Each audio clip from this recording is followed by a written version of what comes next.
And if there's one thing I hate, there's two things that really give me a really angry, disgusting feeling at the pit of my stomach.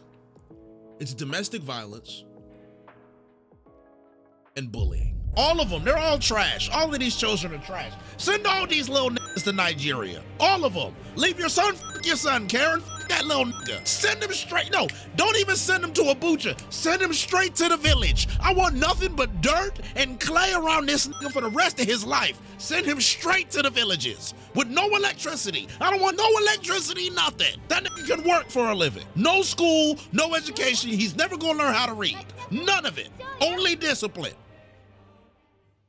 Whew. Oh my God. Where to begin with this movie? A Silent Voice was one of the most beautiful movies that I've ever seen. It was also one of the most emotionally taxing. Leave!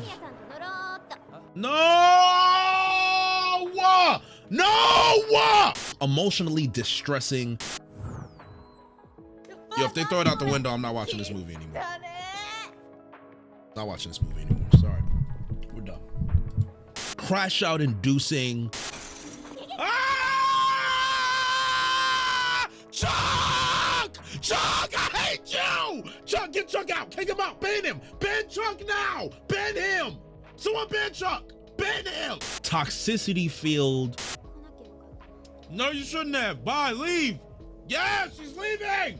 Yes. She's leaving. Woo!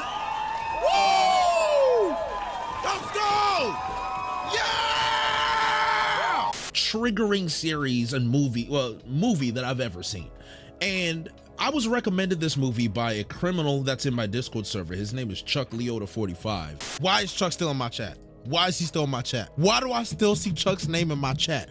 Why do I have mods if you're not gonna do your goddamn job? Why is he still here? Time him out. Do something. Why is Chuck? Why do I still see his name? So if you ever see him on Twitch, just know that I'm still angry at you, Chuck. So now you're famous. Congratulations, because Chuck is the reason why I suffered this pain. Because normally what happens on my streams is that we have movie nights, and every movie night, everyone's like, hey, how about we have Jay watch A Silent Voice and ruin his day after he finishes Your Lie in April? So let's think about that for a second and imagine what emotional state I'm in as I'm making this video. Silent Voice was a beautiful, beautiful movie, and I'm sorry it took me so long to actually get to watching this movie, but I just had to make a video on it because there's so much to unpack with this movie. And one of the things that I really genuinely enjoyed about this movie was two of the main characters, Ishida and Nishimiya. But for us to kind of get into the rhythm and to get into the flow of this movie so I can explain to you my thoughts and opinions on each aspect of this movie, let's like break everything down. Let's see what our players are, right? Because from the introduction, right, we're starting off with like a very nice playful tone. It's very nice. You're seeing the three boys, you're seeing Ishida, the blonde-haired kid who's garbage, and the other kid, the chubby kid, and they're all just hanging out, they're having fun, they're being boys, they're playing video games, they're reading manga, and they're hanging out with each other, and they're jumping into the water and just doing stuff that boys do, riding their bikes together, play fighting, all that stuff. So you start off warm and happy, like, yes, this is great, I'm enjoying this. I remember my childhood when I used to do this with my friends. This is grand, this is great. Yeah, I love it. And then you see them in school, they're hanging out in school, you see Unio and you see Kawaii, a girl with the glasses, the blonde-haired kid, the chubby kid, Ishida's there, right? And all these kids are fun, doing normal middle school stuff, right? The teacher's nonchalant, unserious. And then you have this quiet little girl that comes in. She's the new student, pink-haired, adorable. And if you guys know anything about me from this channel, I have a very, very strong father-daughter gimmick. I adopt people quickly, right? Especially if it's a father-daughter, especially if it's a little girl, instantly I'm like, all right, that's my daughter, I'm protecting her. Anyone that touches her dies. That's my gimmick. I'm a very overprotective, I'm an older brother. So like I have that in my system. It's in my bloodstream. So, you know, protect women, you know, make them safe, like all that stuff. That's it. My dad put that, he grained that in me. So you know what I'm saying? I'm that type of guy. It's who I am. Now, I see Nishimiya, and I'm like, oh, she's so sweet, precious, adorable. Yes, protect her. Grand. Oh, this is a nice, happy story. Look how the tone started. And then the teacher asks her, hey, so introduce yourself. Then she pulls out this notebook, and then she starts to share a little bit about herself in the notebook. I'm like, is this a Comey can't communicate thing? It's like, is she just really shy? And then she says, I'm deaf. And I'm like, okay, all right, she's deaf, poor sweet little girl, but you know, she's strong. She seems like she wants to make friends. She's so adorable. And I see the kids' faces, and I remember this is middle school, and I know how kids are. No, please don't tell me she's gonna get bullied. And the sweet, playful girl, Unio, and Ishida, the happy boy who's doing all these cool things with his friends, they start to interact with this girl and they start judging her for being deaf, and she doesn't speak right because she's deaf. So the kids laugh at her and she's trying to make friends with Unio, and Unio's like, you don't understand me. How dare you be deaf but then not try to relate to me? And I'm like, oh, okay, I don't like where this is going. And then she tries to talk to Ishida, and Ishida just looks at her and pushes her away and throws sand in her face. And I'm like, wait, stop. What is happening here? Stop it. But does it stop there? No, it gets worse, because then Ishida and Unio and Kawaii, that garbage creature, and that blonde-haired freak with barely opens his eyes, they all just start bullying her and pulling out her hearing aids and making fun of her and yelling at her and writing stuff on the chalkboard, and she's just trying to be friends with y'all, and you're just being trash. Oh my God, I gotta breathe. Whew. Let me just breathe. Sorry, Lord, this is gonna be hard for me to get through. The choir scene where Kawaii tells Nishimiya to start singing, but then she sings off key to embarrass her, and disgusting behavior. So much so that the final straw is when they yank the hearing aids out of her ears and she's bleeding. I literally, in every fiber of my being, I wanted to beat the living hell out of those children.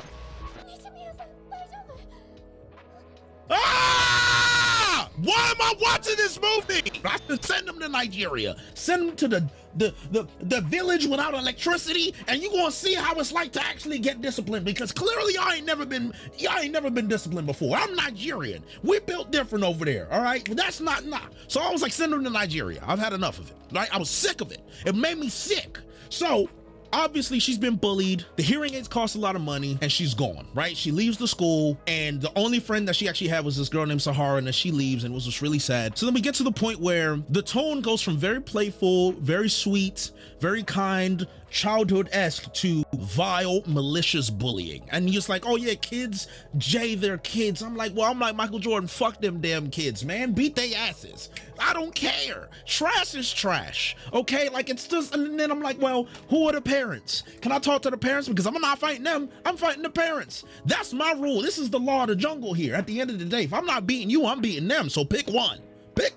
So anywho, the teacher, who's also just reprehensible because you watched this all happen, is like, all right, so who's the one who's been bullying? Anyone want to stand up? Let's talk about it, because now everyone's being confronted. We're talking about it. She's gone. And all the kids blame Ishida because he was the ringleader, right? He was the ringleader. Everyone was, prompting him up and gassing him up like, haha, this is real funny. And now he's trying to play the blame game. Unio, who's also part of it, she was the secondary bully. She's like, me? I didn't do nothing. Then they blame Kawaii. Kawaii starts crying on me. I can't believe it. I can't believe you would say that.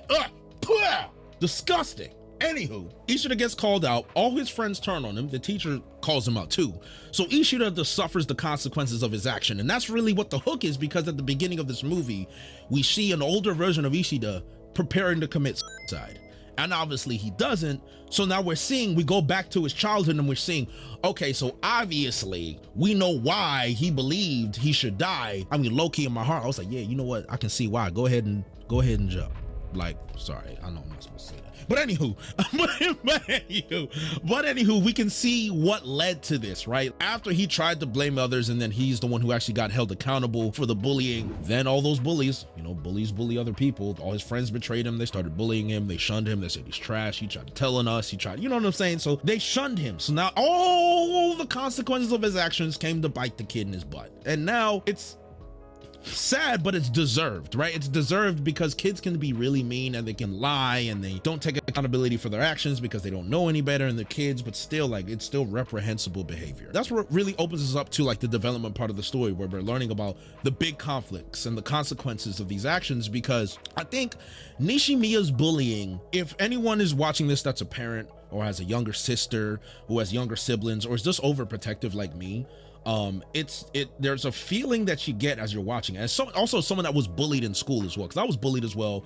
We've all had to go through our share of bullying, and sometimes you need that in order for you to develop thick skin. So like, I don't want to say everyone should be bullied, but sometimes it's needed, right? But there's just something about her being deaf and defenseless and innocent and sweet that makes the bullying so much more disgusting and reprehensible, right? It's not about her not having a backbone. It's that she literally has a disadvantage that she has no control over, and they're abusing her for it. That's different. It's just a different feeling. So for me, it really made me angry. And like, if you can see from my reactions, like that I was ready to stop watching. 15 minutes in, I was ready to stop. I was literally like, I'm not watching the rest of this, because people are like, Ishida's great, Ishida's great. And I'm like, I want him to die. Like, I hate him. Like, I genuinely hate this kid, right? Then we see the consequences of his bullying and how it affects him and how he views him. And now you just see him all alone, right? And he has to confront the fact that he tried to commit suicide, and his mother, she was great. She knew that he tried to commit suicide. And the money that he gave her obviously was because, yeah, I forgot to even mention that. The confrontation between Nishimiya's mother and her, and how Nishimiya's mother, respect to her, by the way, physically assaulting Ishida's mom, like the earring ripped out, the slap, the anger. I was like, you know what? Like, that's a woman right there. That's a mama bear right there. Protect your own. How dare you make fun of my child? How dare you rip out the hearing aid? Run that check. And she paid for it. So then obviously that was him trying to pay retribution back to the moms to give the money and be like, hey, look, like, I'm sorry.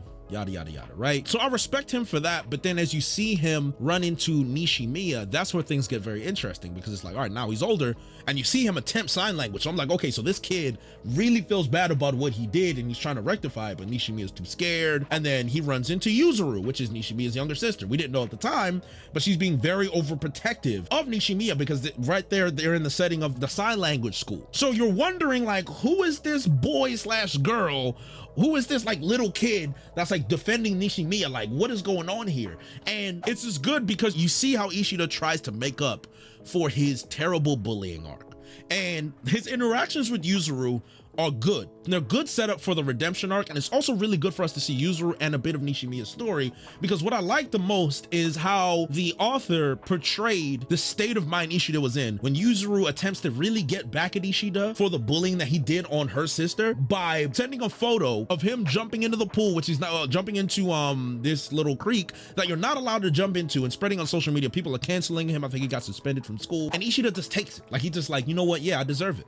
Like, I've been trashed. Like, I deserve it. This is what I get for doing what I've been doing. I deserve this. So for me, like, I'm okay with it. Like, I'm okay with that, because it's good to know where he's at. And as Yuzuru starts to get used to Ishida, she starts hanging out at his house. She befriends Lil Maria. We love Lil Maria. Adorable girl. Just, love Maria. That's what allows him to start to open up a little bit. And what I love the most, right? And that doesn't happen. I'm getting a little ahead of myself, but that's important because I wanted to emphasize the relationship between Yuzuru and Ishida.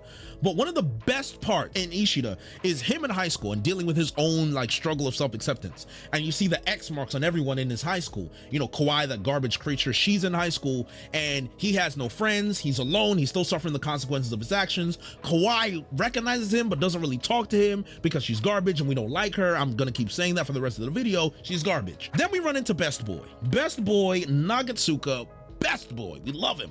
Good lad. Makes friends with Ishida.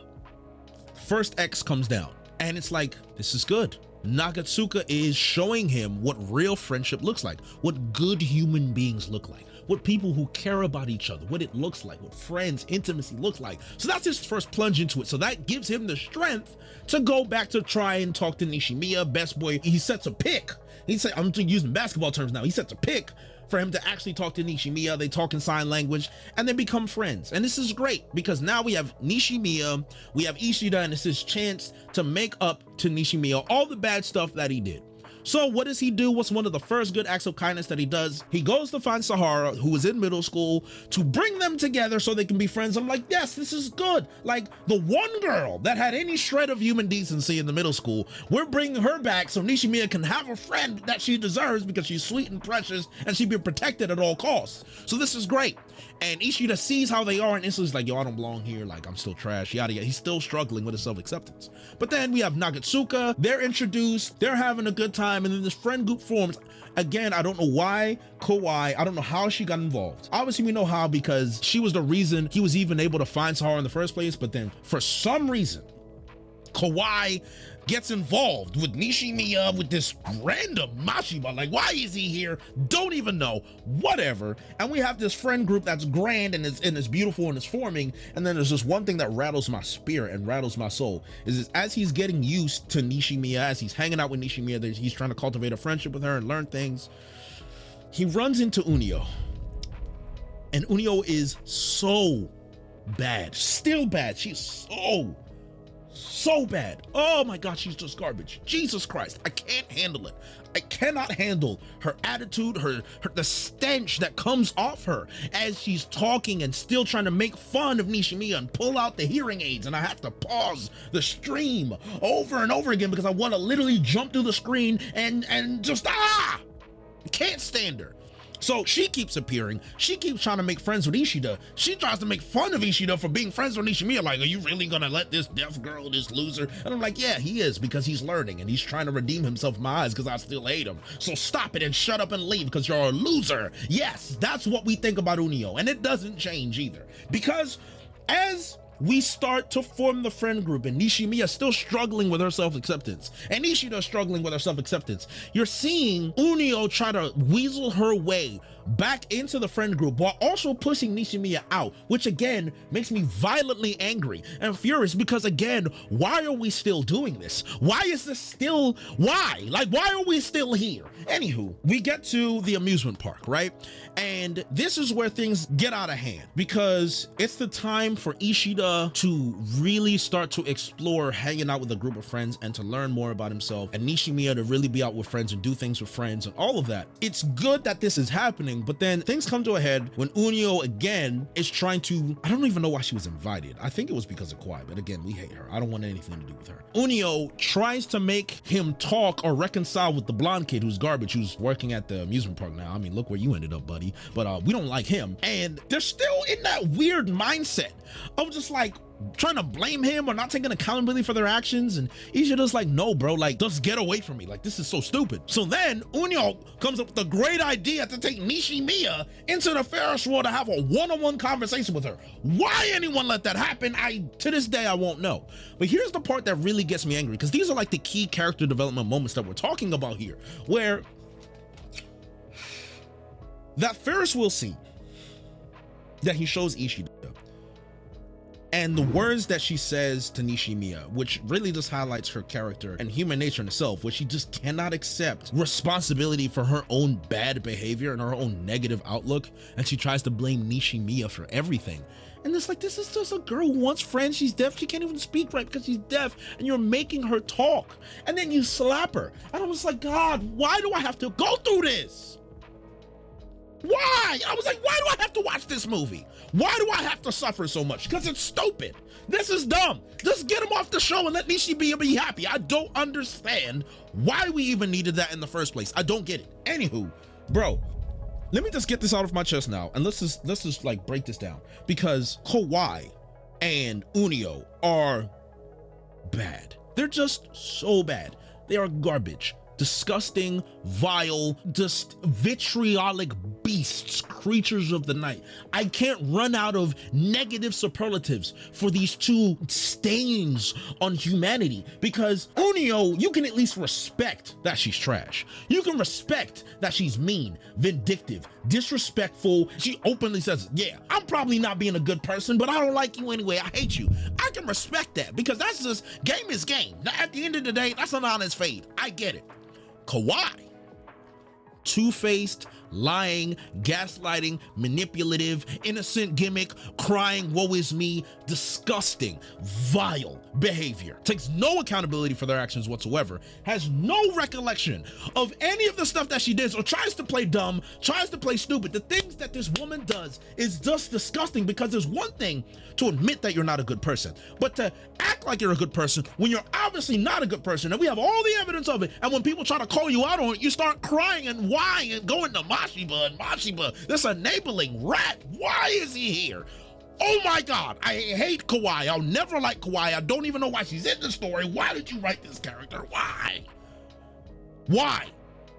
I had to get that off my chest, because now we can move on back to analysis, but I had to crash out so I can talk about the rest, because it's important that after this amusement park scene and how people begin to flare up and things get a little spicy, there is a moment between the group where Ishida just gets tired of it all, and he starts to blame people, and he calls out Unio, and he calls out Kawaii and Mashiba and Nishimiya, and blames Unio for things, and everyone gets fractured because he's yelling out his self-hatred and blaming other people and blaming them and calling people out as well, and he fractures the group due to his own self-hatred. The sad part about this is Nishimiya has admitted to Unio and others that she hates herself. She doesn't love herself. Obviously you can know why. Like, you know, look what she's had to deal with. She's deaf, she can't really speak right, and you know, she loves Ishida. She tried to confess to him, but at the same time he didn't really hear her, so she just feels like anything that she tries to communicate, people are not going to try and understand her, which makes her feel like she's worthless. So when Ishida crashes out and the group gets fractured, she blames herself and she feels even worse. Ishida tries to self-abandon to make it up to Nishimiya and say, hey, like, no, like, I'm the bad one here. I'm bad. Let me just abandon how I feel so I can take care of you. Nishimiya notices that and she feels even worse. And it's beautiful because it's something that we as humans do so much, is that when we feel bad about ourselves, we try to gaslight ourselves into staying positive to make others feel better, right? So they don't view us as bad as we think we are. And it's something that we do so much and we don't even realize that we do. And I've done it before. So for me, it hit home because I've self-abandoned so many times due to my own self-hatred, to how I viewed myself and how I thought I wasn't good enough and how I always thought I was the problem, right? And instead of facing your issues, you try to cover it up with these self-abandon, self-hatred gimmicks that we run. And I don't mean to use gimmicks in a negative way, but at the end of the day, it is a gimmick. You're doing it to cover up something. And I thought it was really beautiful how the author portrayed that and showed that to us in Ishida's actions to Nishimiya. And what makes it so wild is that the big plot twist is that it corners Nishimiya so much that even though Ishida is becoming closer with the family due to self-abandoning, and the mother eventually accepts Ishida again, Nishimiya's mother eventually accepts Ishida again, it drives Nishimiya in a corner so much because he feels like he's sacrificing so much for me when he lost his friends, that I'm a burden to my family, my grandmother died, Ishida's doing all this for me when I don't deserve it, and she just eventually can't see anything else, that she's not worth it. So during this festival, she leaves and she tries to commit suicide, and Ishida almost catches her. He saves her, but the twist is that now he falls. He falls from the balcony, hits the water, and he's in a coma. This is where everything falls apart. This is where things get so sad. And it breaks my heart to see the reverse of Nishimiya's mother, Yuzuru, sobbing, begging Ishida's mother. Ishida's mother was in the position of begging her to forgive her for her child's behavior. Now it's the other way around. The remorse on the mother's and Yuzuru's face, it's so tangible that you can't speak when you see it. And it just brings me to tears because I'm like, oh my God, like there's too much pain for this family. This family's going through so much pain and so much turmoil. And the love and the warmth and the care of Ishida's mother and the softness in her heart for those two during that moment. She's literally one of the lights of the show. I think Ishida's mother is just amazing, and she deserves to never work a day in her life. She deserves everything in this world because she is a loving, caring woman. Oh my God, she is amazing. Like, she is generally one of the real bright spots of the show. So I really enjoyed that moment. But then obviously I crash out because Unio again is throwing my baby girl into the fence and I want to kill her. So it's just, I'm not gonna crash it again.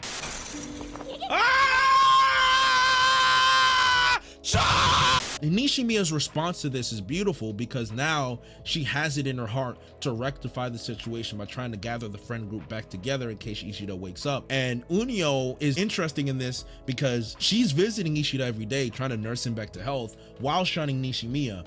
And Nishimiya is like, no matter what happens, you're going to talk to me and we're going to figure this out and we're going to come together for him, whether you like it or not. So shout out to Nishimiya for getting a backbone in that situation and standing up to Unio. I don't think Unio deserves anything good in life personally, but you know, this is what the author wanted to do and I see what he was trying to convey. So I chose to look past my vile hatred for Unio and to see what he was trying to convey here. Maybe the manga will add more emphasis to some of this stuff because I only watched the movie.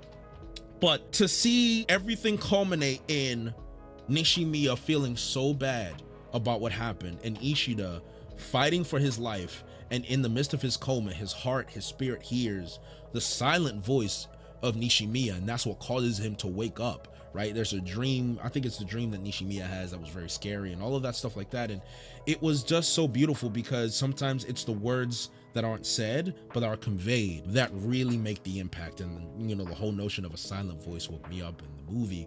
I thought that was very beautiful. It was a beautiful touch and it really made me feel good. And I was like, this is amazing. And then you have that scene where she's like so scared and she wants to sob and cry, and then Ishida runs out of the hospital, they meet, they're there, and you're just like, oh yes, warmth, finally, this is great.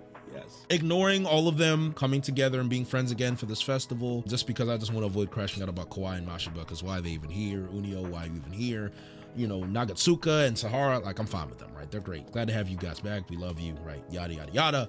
But overall, I think the biggest portion is the fact that, again, Ishida, who really can't look anyone in the eye when he comes back as well, he's still feeling that fear. Everyone's face has an X on it as well. People, the X's were coming back on people's faces. The X's were great symbolism of the fact that he's still not looking people and trying to see them for who they are. They're just people. He just sees rejection everywhere, right? Everything is just rejection to him. He's assuming everyone's rejecting him.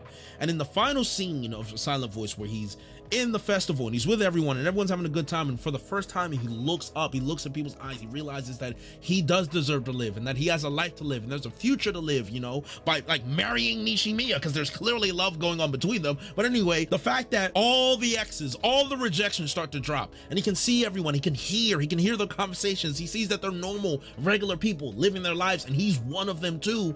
And the sobbing and the tears that come out, and it's just, oh, it's such a good moment. And it's so sad. It was so sad that I couldn't feel anything. Like, I couldn't feel anything because I was too traumatized by everything that happened in this entire movie. Like, I could not feel anything because I had been emotionally worn out. I was emotionally taxed by the end of this movie. So literally for the last 10-15 minutes of the movie, I couldn't feel a thing. I couldn't, because I was worn out. The movie wore me out. So I was like, bro, great movie, but I don't feel anything, and I need a day.